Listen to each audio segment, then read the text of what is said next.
Hello दोस्तों, welcome to Asian Academy E Classes. This side your mentor Dakshayani Vandrinki. आज हमें macro economics का second unit that is money and banking start करना है। तो मनी एंड बैंकिंग जो यूनिट है उसमें हमारे दो चैप्टर्स हैं, पहला मनी और दूसरा बैंकिंग। ठीक है, तो क्या क्या टॉपिक्स हमारे को कवर करने हैं, सबसे पहले हम वो देखते हैं। Meaning of money, kinds of money, functions of money, supply of money, inflation. ये जो चैप्टर है यहाँ तक, इन्फ्लेशन तक जो चैप्टर है ये हमारा चैप्टर कवर करता है मनी का। ठीक है, और बाकी के जो कमर्शियल बैंक के फंक्शंस हैं, सेंट्रल बैंक के फंक्शंस और क्रेडिट कंट्रोल क्या होता है, ये तीन चीज़ें हमें पढ़नी है बैंकिंग में। किस में पढ़नी है हमें? बैंकिंग में, बैंकिंग के चैप्टर में। ठीक, तो मनी एंड बैंकिंग दोनों पूरे के पूरे यूनिट्स में हमारे को ये सारे टॉपिक्स कवर करने हैं। फाइन, तो सबसे पहला ही टॉपिक है हमारा that is meaning of money. Meaning of money, तो मनी का जो कॉन्सेप्ट इंट्रोड्यूस हुआ वो क्यों हुआ, सबसे पहले हम वो जानते हैं और फिर उससे हमारे को मनी के मीनिंग क्या है वो पता चल जाएगा। ठीक है, तो मनी इंट्रोड्यूस क्यों हुआ? ठीक, तो सबसे पहले मनी आने से पहले कॉन्सेप्ट चलता था हमारा बार्टर सिस्टम का। किसका कॉन्सेप्ट चलता था? बार्टर सिस्टम का। तो बार्टर सिस्टम में क्या होता था, गुड्स के बदले गुड्स एक्सचेंज होते थे। पहले तो मनी नहीं था, तो मनी नहीं था तो क्या होता था, गुड्स के बदले गुड्स एक्सचेंज। किसी के पास कुछ है, किसी के पास दूसरा गुड है, तो वो एक दूसरे से क्या कर लेते थे, एक्सचेंज कर लेते थे। राइट, तो फिर मनी क्यों इंट्रोड्यूस हुआ? बार्टर सिस्टम में हमारे को बहुत ज़्यादा दिक्कतें आती थी। वो दिक्कतें क्या हैं? तो सबसे पहली ही दिक्कत देखो, हमारे क्या है लिमिटेशंस ऑफ बार्टर सिस्टम। हमारे को 4 प्रॉब्लम्स आती थी, एक एक करके समझते हैं।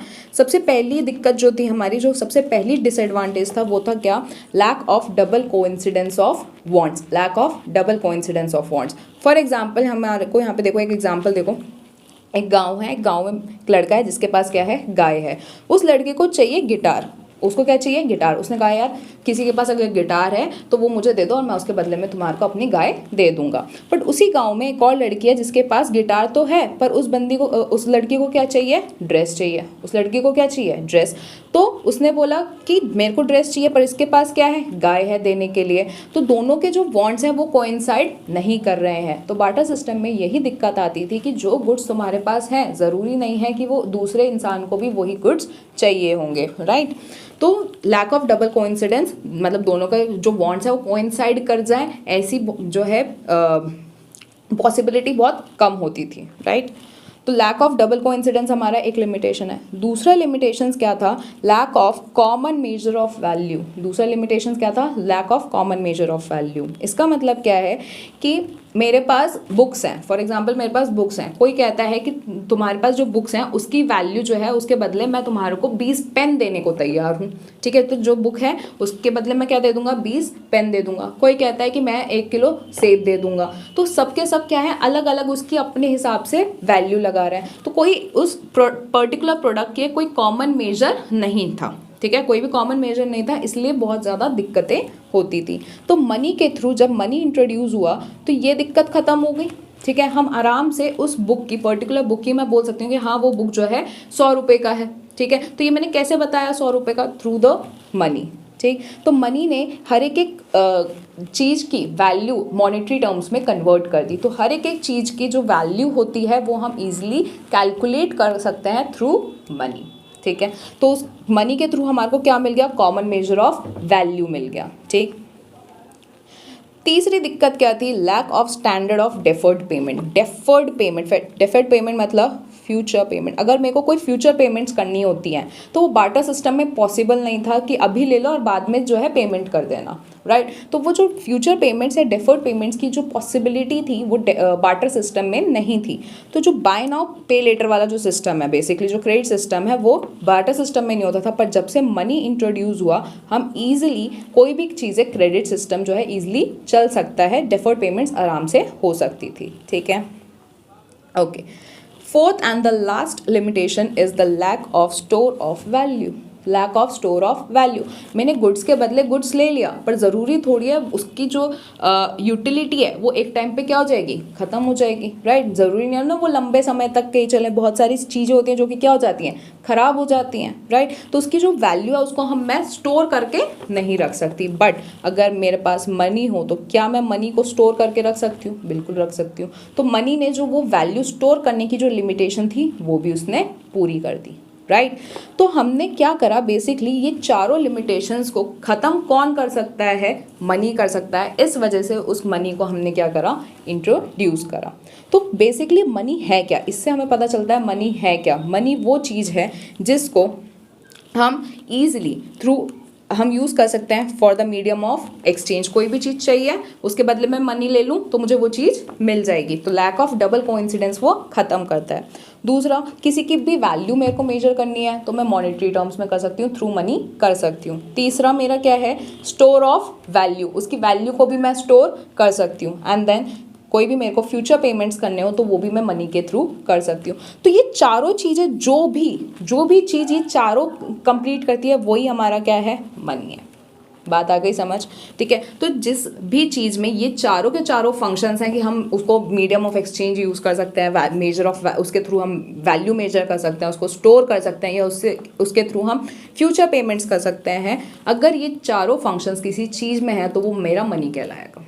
ठीक है, कोई भी चीज़ अगर मैं उसको उसके अंदर ये चार फंक्शंस हैं तो वो क्या हो जाएगा, मेरा मनी हो जाएगा, राइट। तो मनी की डेफिनेशन क्या बनती है, सो मनी इज एनीथिंग, कोई भी चीज़ विच इज़ जनरली एक्सेप्टेड, कोई भी एक्सेप्ट कर ले as a medium of exchange, measure of value, store of value and means for standard of deferred payment.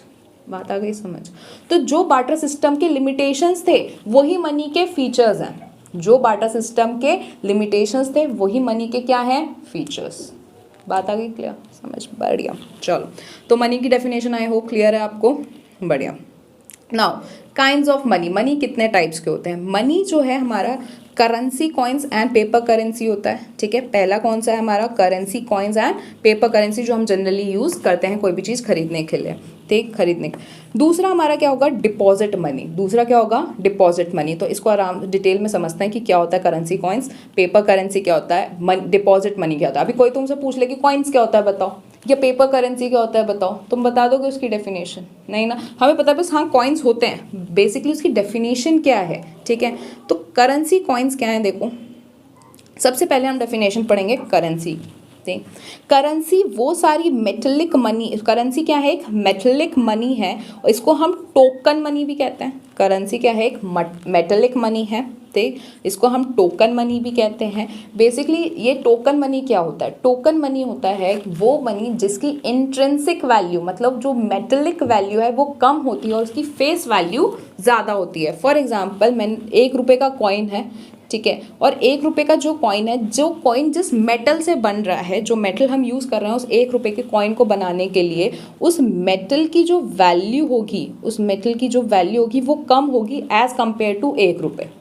उस मेटल की वैल्यू जो है, उस मेटल की वैल्यू जो है वो 1 रुपये से क्या होगी, कम होगी, ठीक है। अगर कम नहीं हुई तो लोग क्या करेंगे, लोग तो बस 1-1 रुपये इकट्ठा करते रहेंगे, उस मेटल को पिघलाया, बेच दिया, उससे ज़्यादा जितने का वो कॉइन्स नहीं होंगे उससे ज़्यादा तो वो कमा ही लेंगे, है ना।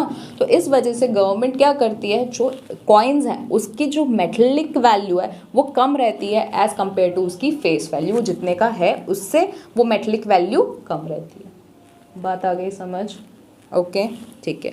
तो मेटलिक वैल्यू या इंट्रिंसिक वैल्यू, ठीक।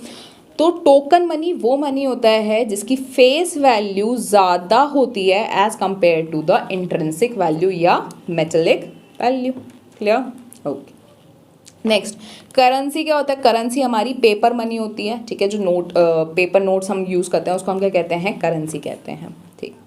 तो पहले क्या होता था, पहले कन्वर्टेबल मनी चलता था। पहले कौन से टाइप का मनी चलता था, कन्वर्टेबल। कन्वर्टेबल वो मनी है जिसको हम इजीली, अगर मैंने पैसा दिया बदले में मुझे क्या मिल जाता था, गोल्ड मिल जाता था, राइट। तो उसको हम कहते हैं क्या, कन्वर्टेबल मनी। बट जो कि बट पहले चलता था कन्वर्टेबल मनी, बट आज के टाइम पे कन्वर्टेबल नहीं चलता, आज के टाइम पे चलता है इन कन्वर्टेबल पेपर मनी। आज के टाइम पे क्या चलता है, इन कन्वर्टेबल पेपर मनी, मतलब इसके बदले हमें गोल्ड नहीं मिलता, ठीक है। पहले क्या होता था कि पैसे दो और बदले में क्या ले लो, गोल्ड ले लो, ठीक। तो अच्छा, यहाँ पे डाउट आ सकता है तुम्हारे को कि आज के टाइम पे भी तो हम पैसा दे के हम गोल्ड ले सकते हैं। मैं बैंक की बात करूँ कि बैंक से जो है हम इजीली जो है क्या कर सकते हैं, पैसा दिया और हम गोल्ड ले सकते हैं, खरीद सकते हैं बेसिकली, ठीक। तो इनकन्वर्टेबल पेपर मनी में ये चीज़ हमारे को पॉसिबल नहीं थी, और इनकन्वर्टेबल पेपर मनी को हम फिएट मनी भी कहते हैं। क्या कहते हैं, फिएट मनी। क्यों फिएट मनी? कौन सी मनी होती है? फिएट मनी वो मनी होती है जिसकी कोई ना कोई लीगल टेंडर होता है। क्या होता है? लीगल टेंडर होता है। लीगल टेंडर क्या होता है? लीगल टेंडर मतलब कि गवर्नमेंट उस करेंसी या उस कॉइन को अलाउ करती है, उस कॉइन या करेंसी को अलाउ करती है। अब खुद सोचो आज के टाइम पे कौन सी करेंसी अलाउ नहीं है? 500 और 1000 के नोट्स जो पहले चलते थे, 500 और 1000 के नोट्स आज के टाइम पे अलाउ है क्या? नहीं है, राइट। तो वो उसका क्या है? वो नॉन लीगल टेंडर है, वो लीगल टेंडर नहीं है, राइट। तो लीगल टेंडर वो मनी होता है जो कि गवर्नमेंट अलाउ करती है, ठीक। और इस लीगल टेंडर की वजह से ही हम इनकन्वर्टेबल पेपर मनी को क्या कहते हैं? फिएट मनी कहते हैं। क्लियर? बढ़िया, ओके। तो ये चीज़ हमारे को क्लियर हो गई कि करेंसी कॉइन्स क्या होता है और पेपर करेंसी क्या होता है। पेपर करेंसी आज के टाइम पे कौन सा यूज़ हो रहा है? इनकन्वर्टेबल यूज़ हो रहा है। कॉइन्स को हम टोकन मनी भी कहते हैं। क्यों? क्योंकि उसकी जो इंट्रिंसिक वैल्यू है वो कम होती है और उसकी फेस वैल्यू ज़्यादा होती है। बढ़िया। अब हमारा दूसरा टाइप का जो है वो होता है क्या? Deposit money. क्या होता है? Deposit money. So deposit money वो मनी है जो कि तुम बैंक में जाकर डिपॉजिट करवाते हो। जब अपना कोई ना कोई जो तुम्हारी जो कैश होता है, जो भी तुम्हारा पैसा होता है, जो तुम्हारे पास मनी है, वो अगर तुम बैंक में जाकर डिपॉजिट करवाते हो तो उसको कहते हैं हम क्या? डिपॉजिट मनी या बैंक मनी। उसे क्या कहते हैं? डिपॉजिट मनी या बैंक मनी, जिसको तुम चेक लिखा और उसको फिर वापस ले सकते हो उसको, ठीक है। So bank money refers to the deposits held with the bank, जो बैंक के पास होता है, on the basis of which cheques could be drawn. Clear? Okay, चलिए। तो आई होप आपको coins, currency and deposit money समझ आ गया, ठीक है। Now next is legal definition of the money. तो लीगल डेफिनेशन, 3 टाइप के मनी होते हैं: limited legal tender, unlimited and non legal tender या ऑप्शनल मनी। सो लीगल टेंडर तो मैंने बता दिया। लीगल टेंडर मतलब कि गवर्नमेंट अलाउ कर रही है तो उसको हम क्या कहेंगे? लीगल टेंडर कहेंगे। तो लिमिटेड लीगल टेंडर क्या होता है? हमारा जो कॉइनेज एक्ट है, ठीक है, कौन सा एक्ट? Coinage act.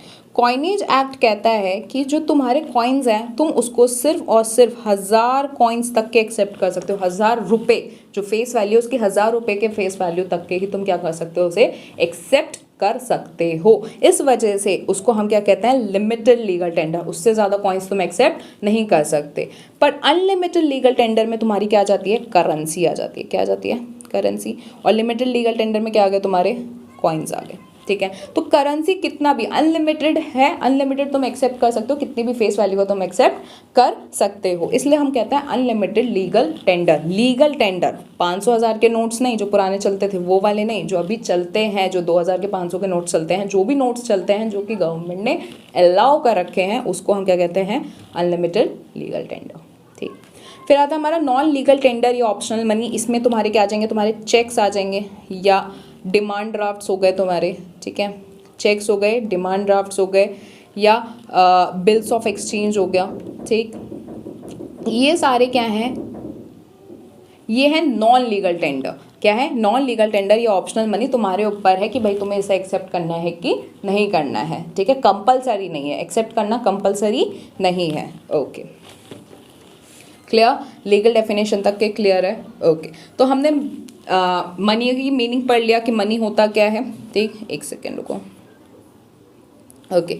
तो हमने क्या क्या जान लिया? हमारे को मीनिंग ऑफ मनी पता चल गया, काइंड्स ऑफ मनी पता चल गए, functions of money, supply of money और इन्फ्लेशन। ये हम अपने नेक्स्ट वीडियो में कवर करेंगे, ठीक है।